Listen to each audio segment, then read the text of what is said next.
Frustration is cool. One valid frustration. Okay. Now we can discuss the review about Arlox. Would that be cool? Yeah. So you can share the good, bad, and ugly. Arlox.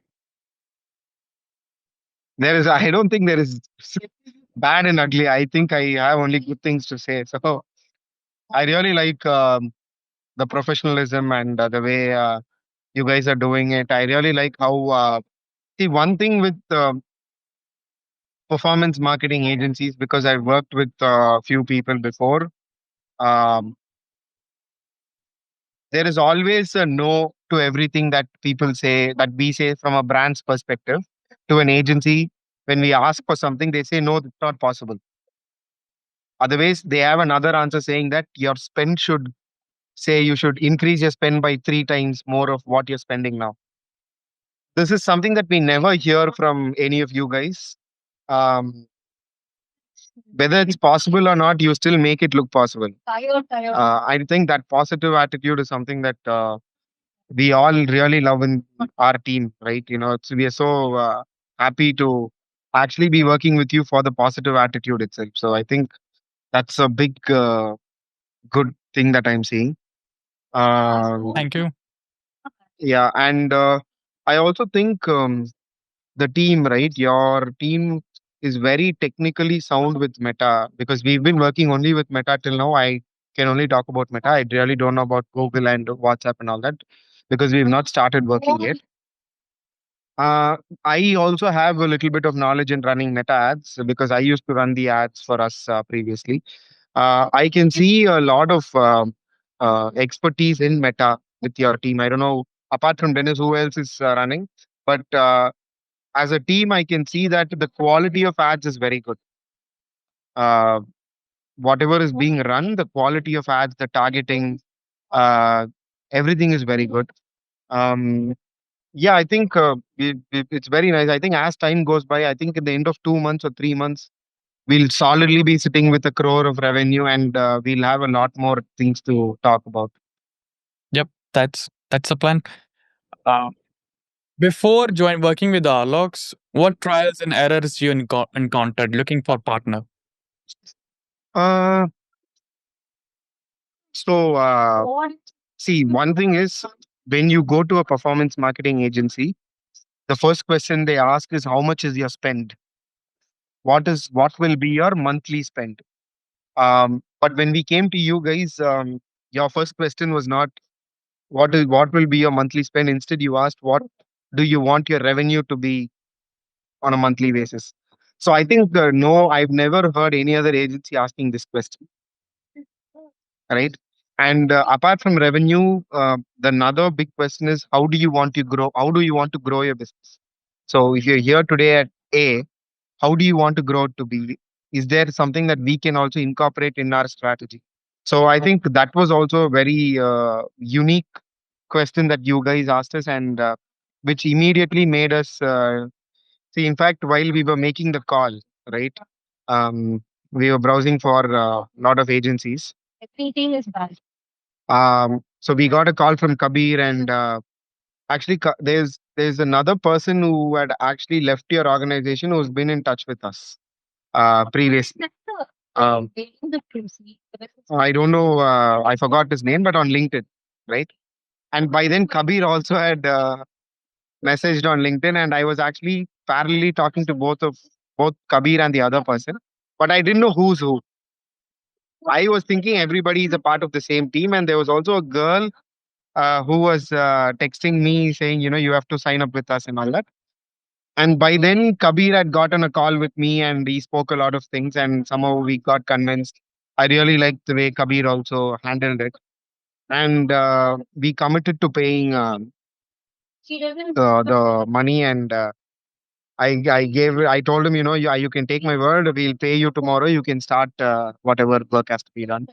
And then I started getting back to back calls from the other person saying that, you actually joined the wrong team because I am not a part of that team anymore. I've left the team, and, you have to join me.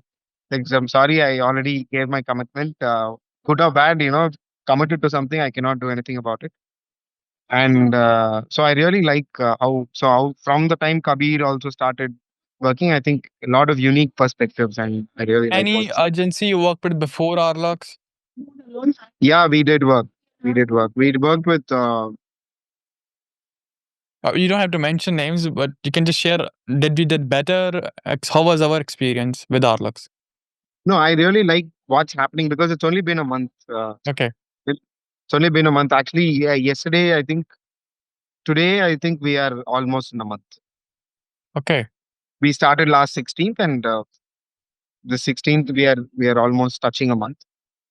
No, I think 18th we started, and we are almost going to be a month. Um, uh, we see other agencies, so there was no control in spend with most of the agencies. When we had a budget, if this is how much we could spend, that's how much we can spend because that's how much we have in the bank, right? We're not funded, we're bootstrapped. But the understanding that and working according to client requirements is something very, very nice of you guys. I think that is a very big feedback that I have. with the bootstrap brands is that 0.1 be the difference of like we have some money in the bank or we have to find money. Absolutely. So we have to Yeah. be careful with these Yeah. smallest details. True. So we've actually there's a lot of back end work going on in building the brand now. I think you guys have come in at the right time, to be more than agency, to be our partners in growth. I think India is going to hear a story in 2 3 months from now, and then I'm sure you guys will be a part of that story. So very Yep. happy. We want you to be the star of the show. I think I did we mention that we actually that's exciting. which airs on Zee Network in Tamil Nadu. So we are shortlisted for it. Startup? Startup Singam, Okay. SINGAM Singam. It's Perfect. very it's similar. So basically the Shark Tank version and Tamil version. Understood. Keep us So updated about the date. We'll love to watch it live. yeah, of course. I think it should be the shoot is no, it's not a live show. So they're Okay. doing the shoot in Jan and airing it by Feb. Okay. Understood. Even Shark Tank doesn't happen live. So they shoot it and they air it a Okay. month Okay. late. Understood. So the idea is before the show, we want to hit that number. So the Understood. shoot is in Jan. So before Jan, at least a 60, 70 or 80 lakhs monthly recurring revenue will make a huge difference to the pitch when we go. So I mentioned this to Dennis as well, and he said, let's make it happen. So you Okay. guys can discuss internally also, and let me. We have to expedite the process of uh, email, WhatsApp, SMS, Yeah, and Google. yeah, Okay. Okay, we can manage that. yeah. And we've also figured out. So one crisis that we've always been having was inventory, bringing in new inventory. This month, we've bought in 1 crore of inventory, and from now on, every month, I think we'll bring in at least 1.5 crores of inventory. So for us to achieve 1 crore sale also is possible because we have managed to learn how to bring in inventory in a very systematic way. Hmm. And now we talk about hero products, products that sell fast and all that. Now we're able to classify our inventory itself into hero, hands, and there's so many other traditions that is being followed. So we want to create products around those traditions. We are in the process of creating products around those traditions in different areas in India, and our idea is to create a mom and baby store that is very culturally rooted like Fab India and Khadi. Hmm. So we will be the only mom and baby store in India that is equivalent to a Fab India or a Khadi store. You heard of Khadi store? Yeah. Yeah. So something you heard of Fab India as well, right? Yep. So the moment you think you need to buy something very uh, like something cultural, say even a kurta or some home decor, the first place that comes to your mind is Fab India. So we want to create a very similar space for mom and babies. Understood. So I think this renaissance or this change is happening now currently in the product level. The first set of products will come by the month end in this category. We are also launching our new store this month on 26th. So we are launching it in the same theme. Um, so I think we'll have a very unique edge with all our products. It'll be easy for us to advertise. It'll be easy for us to push our products. So in a product level, we'll be very, very strong. Yep, I think it's a good that you're thinking about positioning the brand quite differently from everything, all the other options our target avatar faces every day. So our brand could stand out, have a unique real estate and the mind Yeah. of our avatar, a Yeah. unique place, emotional place as well as logical place. Yeah. Yeah. Absolutely. Absolutely. Sure. Like I want Okay, to what do we have here? the cost So now, if somebody is on the fence and resisting working with Arlox, what are the three things you would tell them to? See, I'll tell you a common scenario. What happens when any brand wants to hire a marketing agency? It's a pure gamble, right? It's literally gamble. You throw your dice and see if it works out. But in this case, we did the same. It was a pure gamble, um, especially when you are paying a high price for a service. It's a pure gamble. You don't know if it will work or not.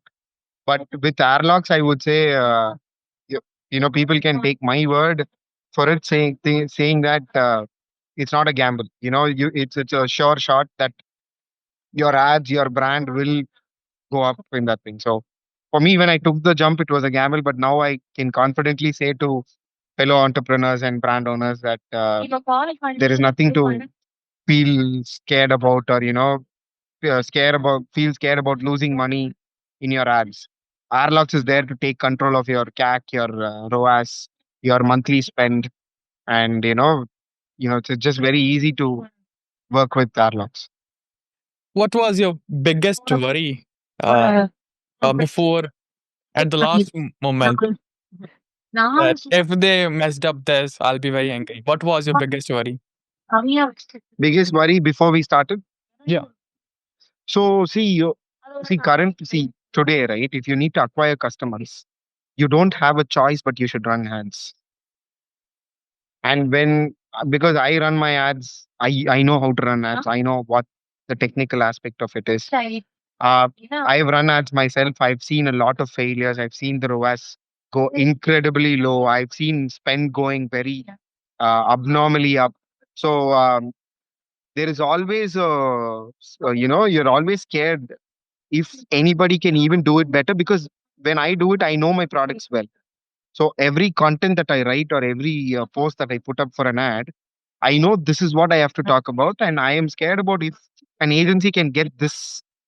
What a brand owner can talk about his product. Can an agency also talk about it with the same kind of knowledge and the same kind of uh, interest towards that product? But I think somehow you guys have figured that out. Oh, that's a big compliment. Hmm. Well, I thank you think for I think the research also speaks, right? I really like the onboarding process also. It was very professional. It was very nice to actually see so much of professionalism. In fact, to an extent, we have adopted a little bit of onboarding process from you guys. We have tried to include I think the videos that you put up as well, your thing which comes up, it's just absolutely professional, and I think we have taken that as a reference to create a very similar onboarding model. well, well, that's nice to hear. They're having some indirect impact. Yeah. Well, that's good. Okay. Now, no feedback is complete without something bad. So, so roast us. I really don't have anything to say because it's just too early. And see, the people I work with are very understanding. At the end of the day, especially with ads, is the person or the team able to understand that see, I have got only so much money to spend, right? Yeah. Especially in Bootstrapped, I've got only so much to spend. And if somebody is able to understand this, and 1 crore, 1.5 crores per month is just sitting there. Yeah. Yep. And then I think we will have to change the strategy completely to achieve 2 or 3. Not completely, but be more ruthless with inventory again and with the ads and angle and positioning everything. Yeah. Yeah. One big thing. So I just got back from D2C conference, right? So one pattern that I saw this time was a lot of investors and in the investing community, nobody wants to take up a D2C brand. And the reason is they believe that unless a D2C brand spends on meta ads, especially meta ads, 1 crore, 2 crore a month, they can never make any revenue at all. So I think these guys all will change their perspective once they get to know that you guys are here. You are making a difference to D2C brands by actually cutting down on spends and increasing ROAS and increasing all the CPR, trying to work on different metrics. Because see, now the industry itself is believing that D2C is dead without ad spend. The way I see it is that it's too much short-term investors are making a lot of noise, and to long-term investor, its bottom line is lifetime value of a customer divided by cost per purchase. And if we get Pucci to that a lifetime value of, let's say, 10x, right? Not just like ROAS you make on ads, but lifetime value. How much person spends with Pucci in a year, and how much we paid to Meta or any platform for that matter to acquire it. If that is high, any smart long-term investor would have no issues and will value the company appropriately. So, but our idea is to be bootstrapped as long as possible. Yeah. So we really don't want to go the investment way. Hopefully we achieve it within the next 2-3 months. Yep. We are also going to work on LTV with the Bravo and WhatsApp, email, SMS.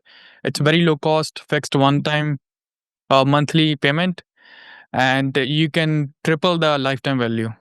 It just set up one time and forget it. Sure. Sure. Thank you so much, man. Is there anything else? Can we drop off? No, that's it. We had a fantastic conversation, and let's Yeah. check back in 2 months and let's achieve bigger numbers. Let's do this monthly. We'll get back next month also. Absolutely. Let's do it monthly. Okay. Yeah. Thank you. Thank you. Have a great See evening. Bye. you too.